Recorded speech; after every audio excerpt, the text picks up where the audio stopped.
We're back, continuing this fascinating discussion with Henry Walker, CEO of Farmers and Merchants Bank. F&M Bank has been in business for 101 years. Every head has always been a Walker. You assumed your duties in the last year. March of 2008. F&M Bank is recognized as the strongest bank in the state of California and one of the 5 strongest banks in America. And I understand that recently you've had an onflow, an inrush of deposits. We have. Is that a reflection of a flight to safety in these troubled times? It is a reflection of the times we're in and the brand we carry, for sure. The times we're in, people don't know where to keep their money safe, and they're concerned, and it shows. And we have been branded as the safest bank in California because we are, and certainly in the top 5 in the United States. And thanks to good mentoring by my father, my grandfather, our CFO, John Heinrichs, and of course my brother, Daniel. And you referred obliquely to some of the principles in the first segment, but let's articulate some of the principles that your bank and your family live by. Well, we have a conservative conservative tradition, conservative philosophy in everything that we touch. We've been taught by my great-grandfather, my grandfather, and it's carried on through generations, that our first and foremost responsibility is to our depositor. And that's the thing that makes us different than any other financial institution. Other financial institutions will claim that, but they don't run like that. And the reason they don't run like that is because of a constant focus of ROE. ROE is important, which is return on equity. Yeah, return on equity. But there's also another measure in banking called return on assets.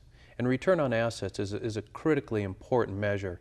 And the regulators nor the industry has continued its hard focus on that. And that's a focus that was much more prevalent back in the 60s and before. And then we've slowly gotten away to return on equity. And it's not only been in the banking, it's been in every sort of investment in the country. And that leads to more leverage, to get more ROE. That's exactly right. And while leverage is a good thing for return on equity, it's maybe not a good thing for safety. And we've chosen not to be leveraged like other financial institutions, and that's why we're surviving and thriving during these times.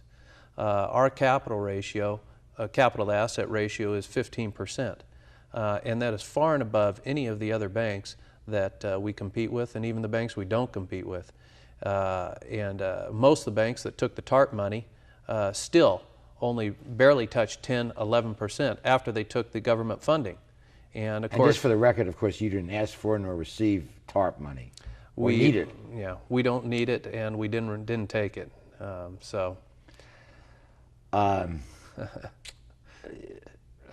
It's, as you know, I teach ethics and law at Long Beach State, and these ethical principles are so fundamental to what I've been teaching, and it's so reassuring and atypical to see a bank living and walking the walk. And I also believe that the fact that you're family owned and not publicly traded helps you continue those values, because it's been my observation that, I call it the MBA mentality, the push for quarterly earnings pushes people to get highly leveraged and do things that are perhaps not in the best interest of the institution.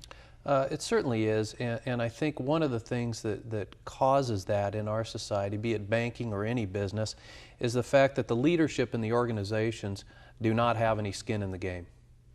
All they work for is a paycheck. Might be several $1,000,000, might be 10 million. You know, we've heard of the exorbitant amount of salaries that are paid for these large corporate bosses. But you know, they don't have any skin in the game. And so they're working for a paycheck, and it's an exorbitant one, and they don't have the integrity to stand up and say, this isn't safe and sound for our customer base. This isn't safe and sound for the people we serve. And instead, they let the board push them to do things that maybe they shouldn't. And the board is beholden to the shareholders, and the shareholders are demanding, and the board doesn't back its management on what's right to do. And so there's kind of there's a conflict of interest there long term that has eroded the financial stability. And you mentioned the bonuses and salary of the executives of publicly held banks are based on reported earnings, and we read about enormous bonuses and enormous compensation, and it turns out that those profits were illusory and non-existent. And now we have to bail out the very banks that have been paying the executives these enormous bonuses with taxpayer money to prevent the banking system from collapsing. I mean, I think it's outrageous. It is outrageous. I think there's a level of bailout, Art, that probably is justified, but it not continued. We have systems in this country for companies to declare bankruptcy, to reorganize themselves, and candidly, we have a good, sound legal system to deal with financial crisis. And I don't see the politicians leaning on that. What they're doing is they're continuing to exacerbate the problem by pushing more money out into the system. They're trying to shore up AIG, they're trying to shore up the car dealers, and they're trying to shore up the banking. I don't agree with what they're doing. I think that we have systems in place for the car dealers to reorganize themselves. There's some level of TARP money, I think, that is good for the financial industry, but don't keep it flowing. At some point, I'd rather see tax cuts come through and go down to, let's say, the bottom 70% of the United States. Because you know what? They need to pay on their credit cards. They need to pay on their home mortgages. They need to pay on their loans. And when they do that, the financial system becomes sound. Amen to that. We have to take a break, but in the last segment, we want to continue this conversation and also focus on ethics and integrity.